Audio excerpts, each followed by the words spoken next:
Bengal exit polls ను తిరస్కరించిన Mamata Banerjee exit polls అన్ని బీజేపీ కనుసన్నల్లోనే జరిగాయన్నారు దీది. తృణమూల్ కాంగ్రెస్ 226 సీట్లు గెలుస్తుందని మమతా బెనర్జీ జోస్యం చెప్పారు.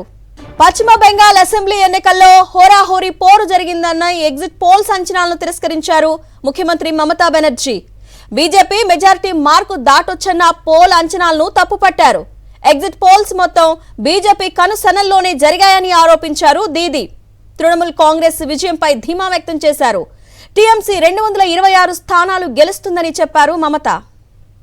పశ్చిమ బెంగాల్ అసెంబ్లీ ఎన్నికల్లో హోరాహోరీ పోరు జరిగిందన్న ఎగ్జిట్ పోల్స్ అంచనాలను తిరస్కరించారు ముఖ్యమంత్రి మమతా బెనర్జీ.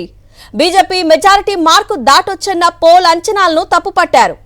ఎగ్జిట్ పోల్స్ మొత్తం బీజేపీ కనుసన్నల్లోనే జరిగాయని ఆరోపించారు దీది. తృణమూల్ కాంగ్రెస్ విజయంపై ధీమా వ్యక్తం చేశారు. టీఎంసీ 226 స్థానాలు గెలుస్తుందని చెప్పారు మమత.